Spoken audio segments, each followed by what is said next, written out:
Hi, this is Margaret Meloni, and welcome to the Death Dhamma Podcast.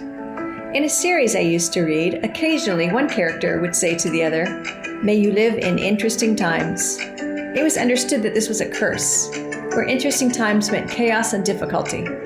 Well, we do live in interesting times. I mean, don't we always? So this season, together we will explore equanimity and chaos, recognizing that many aspects of life are beyond our control. Let's find a sense of balance and peace amid external chaos. Welcome back. Last time we contemplated the Loka Vipatti Sutta and the 8 vicissitudes, or the 8 worldly conditions. You remember: gain and loss, status and disgrace, censure and praise, pleasure and pain.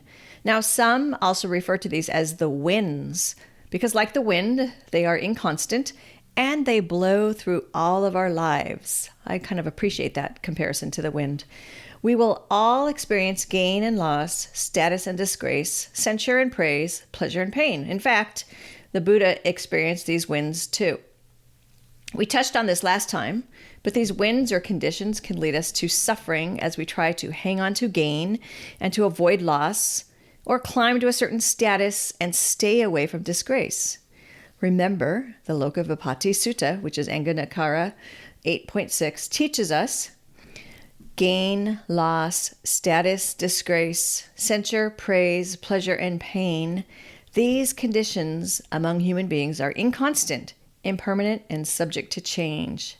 Gain and loss are the winds of fortune. We might be taught to look for gain and to keep gaining, and that, gaining and obtaining, I'll say, is a goal. But gain is temporary and not some kind of ultimate victory.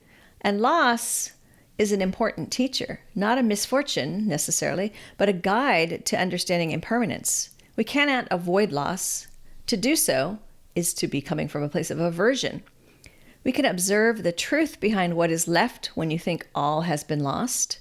The truth of the teachings, the real Dharma, is not lost. In fact, it is what helps us face the challenges along the way. It also tempers the highs along the way. Now, praise and blame, these are the winds of ego. Praise can feel nice, right? It's good to be appreciated, to be admired. Can you accept praise without taking it too seriously? That's the challenge. Blame, rightly understood, becomes a teacher of patience, self-inquiry, and humility, as when we can accept blame objectively, then we can look to see, where is any of this true? Why is it upsetting us? Why is it upsetting us in this way? Again, that's that practice of patience and self-inquiry and humility, right? Fame and disgrace, these are the winds of identity. Like praise, fame can feel good. It doesn't have to be the fame of a celebrity or an influencer or public figure. For most of us, fame is recognition, to be admired by friends or colleagues. To cling to this is to engage in creating a self and to live with the anxiety of losing our recognition. Disgrace reminds us that we are not that image that others hold of us. And actually, to fall from favor is a way of achieving freedom. You're no longer tied to that expectation that others have of you, the expectations that built your fame, that you feel like your fame is, precariously perched upon. Pleasure and pain, these are the winds of the senses. Pleasure can be called the most subtle of the winds. There are things we experience every day that are pleasurable: food, comfort, good company. These things bring us pleasure. We don't have to reject these things, just understand their place and the difference between appreciation and addiction. It's tempting to want to avoid pain, right? So aversion, of course. Yet pain plus mindfulness brings us to compassion. Experiencing pain opens our hearts to others. Every time I think of that, I'm always reminded of how when I was early on in my grieving process, one of my teachers prescribed to me, if you will, the meditation on other people who had lost families and other people who had lost their loved ones, and to open up in that way and to think about them and contemplate them. And that made my pain less about me. It was a way of opening my heart, absolutely. And then there is equanimity, right? Equanimity, the heart of freedom. The deep stillness that remains undisturbed by all these winds. Not indifference, right? Spacious wisdom. I like that description. I did not come up with that myself. Spacious wisdom, a balanced mind that welcomes all experiences. Not because we like those experiences. I really appreciate this thought.